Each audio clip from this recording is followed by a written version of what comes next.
Today I'm going to show you a quick hi-hat trick that's helped me a lot over the years to make my beats funkier. I'm not sure who was the first to do this, but I see a lot of young drummers doing it, and it's a great easy way to get that hand-to-hand feeling on the hats without any big inconvenience. And I also think it's that rare thing that actually is one weird trick that you can actually implement almost immediately, which will almost immediately improve your playing.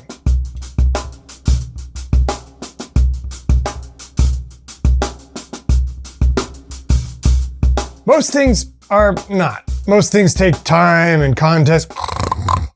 Anyway, I'm Nate. People call me the 80/20 drummer, and let's check it out.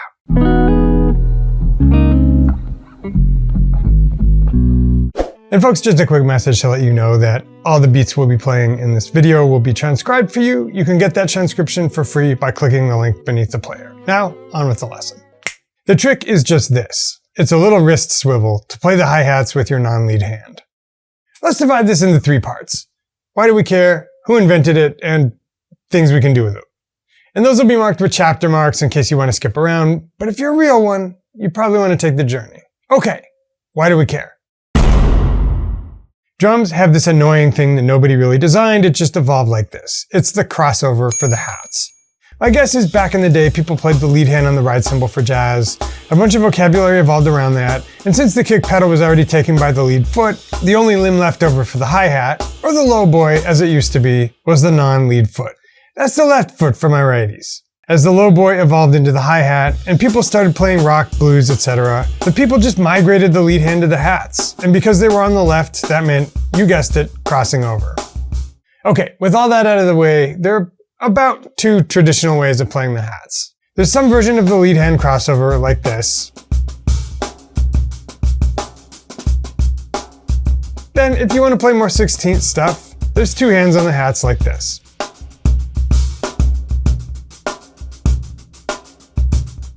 Still with me? But music evolves, and now we've got drumming that's a hodgepodge of a lot of stuff. And people want to be able to switch from that crossover to both hands on the hats.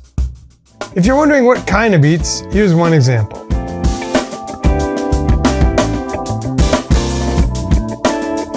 And here's another.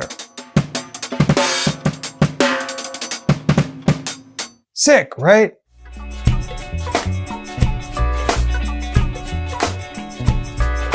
There's a whole spectrum of this stuff, from kind of retro funk to really out there sounding linear grooves and everything in between.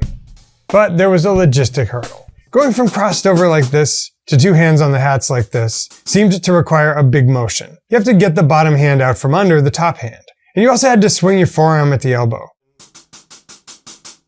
For extended periods of disco fever, like a whole chorus, this works. But for quick non-lead hand embellishments, this is no bueno. A CK, you can just use this little wrist flip. Just a flick of the wrist. It's a little thing. But once you notice it, you see it everywhere.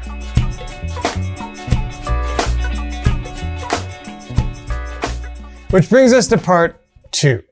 Who actually invented this stuff? And the short, unsexy answer is, I don't really know. The first player I saw do it was Darian Javon.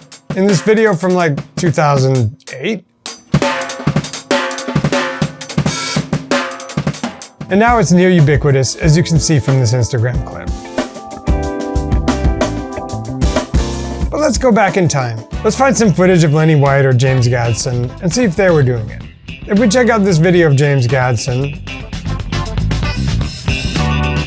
he's playing some really impressive 16ths with one hand, but we don't see any kind of wrist flick crossover. Proof that if your lead hand technique is good enough, you don't really need this. Let's look at another funk icon, David Garibaldi. Here's some footage from his iconic Tower Groove video from the 90s. Dope! He seems to have solved this issue with 2 hats. A closed set of hats on the right side and then the regular hats on the left. Let's check out one other pivotal drummer in the evolution of funk, Dennis Chambers.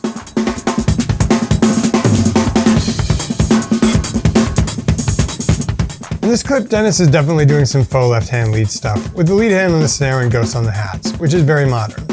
It's definitely very impressive, more impressive than anything I can do.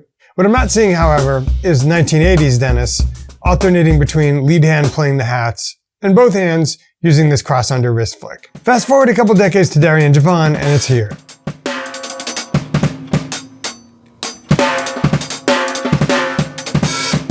I also think it's fair to say that James, David, and Dennis laid the groundwork, and then the next generation of drummers took the obvious step of including the lead hand also on the hats. But wait, there's one drummer we haven't mentioned. Spanky. Check this clip from what's probably the early 2000s.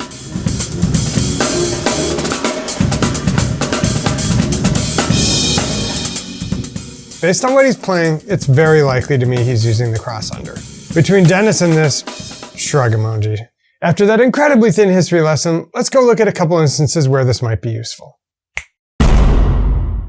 The first is how this Instagrammer is using it. Okay, so hi-hat barks on syncopated parts of the beat. Super funky. It's all evocative of all sorts of 70s music. Without the cross-under wrist flip, you'd either have to play them with the lead hand, which good drummers can absolutely do, or fully commit to hand-to-hand. But with the cross-under wrist flip, ain't no thing. Just toss a syncopated bark in there like you don't even care. A quick reminder that these beats will be transcribed for you at the link below the player, and that it's free. If you end up doing consecutive barks, you have enough time to move your lead hand out of the way, and now you're just fully in hand-to-hand. But for throwing in the quick cheeky bark, you use the cross-under. Okay, next instance of where this is cool. And here we cross into more controversial territory. A little bit busier, a little bit more fusion-oriented. But I happen to think this style's really cool. Here's Darian again. Watch how he uses the cross-under to add a quick run of 30-second notes to this groove without having to play them with one hand. Let's play this on the drums. Just as with the barks, it gives us flexibility. Like, maybe I'll be playing with the lead hand and I want to play just one quick run of 30 seconds.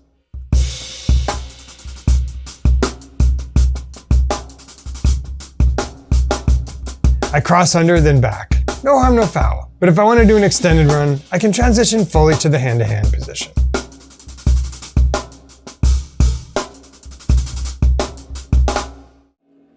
And that's how you get the gig. Well, folks, hope you enjoyed this. It was a quick one. Little dollop. Leave a comment below letting me know what you think. And if you want a video that gets deeper into another type of groove that I checked out recently, it's kind of like the Lost Chris Dave groove, check out this video here. Do this, Ben. We'll always enjoy these. See you again real soon in another Lesson of the Week.